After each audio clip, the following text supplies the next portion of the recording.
Question number 11, Honourable David Parker. Point of order, Mr Speaker. Point of order, the Honourable David Parker. I seek leave for my question to the Minister of Police to be held over until the day when he is here. Order. Member should not refer to the absence of another member, but can certainly seek leave for the question to be held over. Leave is sought for question 11 to be held over to another day. Is there any objection? Yes. There is objection. The Honourable David Parker.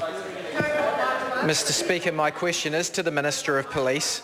On how many occasions, if any, has he alerted the Prime Minister or his office to a matter of significant public interest which he has been briefed on by his officials since his appointment? Honourable Jerry Brownlee. Mr Speaker, on behalf of the Minister of Police, I've spoken to the Prime Minister and his office on a number of times about important police matters, including on how police continue to help bring about further reductions in crime, which of course is of prime public importance. Supplementary question, Honourable David Parker. Point of order, Mr Speaker. Point of order, the Honourable David Parker. Yesterday we had the Minister of Police claiming that significant public interest meant that he ought not to have to answer questions. Unless we are from the opposition able to ascertain how broad this somewhat ill-defined concept is, how do we hold the government to account in respect of whether they're being open with the public? Order. It was a question on notice. I would have hoped for a more specific answer. The answer was order. The answer was given that it was a number of times, so the question has certainly been addressed. I accept not to the satisfaction of the member asking the questions. The way forward now is to ask incisive supplementary questions, and in view of the circumstances, I'll allow the member an additional supplementary question. Thank you, Mr Speaker. Then on how many occasions has he alerted the Prime Minister or his office to a matter of significant public interest on which he has been briefed by his officials since his appointment? Honourable Jerry Brownlee, on behalf of the Minister. Mr Speaker, on behalf of the Minister of Police, I receive briefings from my officials on a weekly basis, and as issues come up that are of prime public importance, of course, I discuss them with the Prime Minister. Order. Supplementary question. Honourable David Parker. Does the Minister not know how many times he has advised the Prime Minister of issues of significant public importance since his appointment as Minister? Honourable Jerry Brownlee. Well, Mr Speaker, on behalf of the Minister of Police, in our organisation of government, ministers speak with the Prime Minister very frequently, something I know that would not be the norm for our opponents.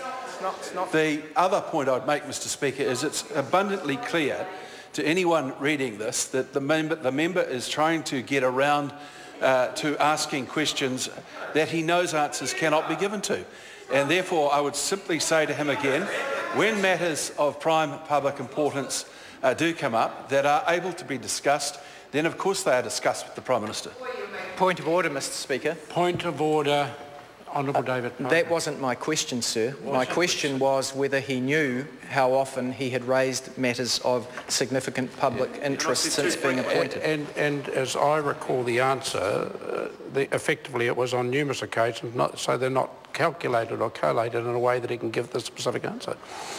Honourable David Parker, supplementary question. Did any of those instances relate to Mr Sabin? If so, on what dates did those occur? Mr Speaker, on behalf of the Minister of Police, I refer the member to the answer given to a question that related to this matter, in fact, yesterday in the House. Supplementary question, Honourable David Parker. What public interest is being benefited by the Minister refusing to provide the dates on which he or the Prime Minister were briefed?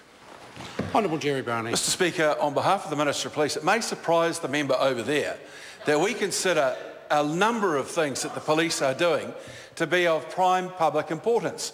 It may be speed reduction on our roads, it might be the increase of blood alcohol testing. It could be apprehensions for various levels of crime. It could be all sorts of new initiatives that the police want to bring in order to reduce crime. Of course, they're discussed numerous occasions. Point of order, Mr. Speaker. Order. I have a point of order. Mr. Speaker, it's now evident that the Minister is not addressing the question that I raised, which was what public interest is benefited by his refusal to advise the dates on which he advised the Minister, Prime Minister. I disagree with the member. The Minister was giving an answer to that. It was interrupted certainly by the Minister taking a point of order. I don't know whether the Minister wants to complete his answer, but he was addressing the question that was asked. A point of order, the Mr. Speaker, with respect, I would ask you to review the answer that was given when you have the opportunity later, because with respect, that's not what he was doing. Order. Order. And I accept the invitation from the member. I will certainly review the question and the answer that was given. I always do. But on this occasion, I have ruled, and the member needs to proceed with the supplementary question. Supplementary. Yeah. Supplementary question. Order. Order. Supplementary. David Parker, supplementary question.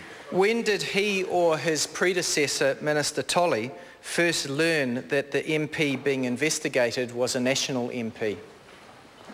Honourable Mr. Speaker, on behalf of the Minister of Police, I'm not able to answer that. I can answer as in my own capacity, and that was when it was in the newspaper in December. Question number 12, Jonathan Young.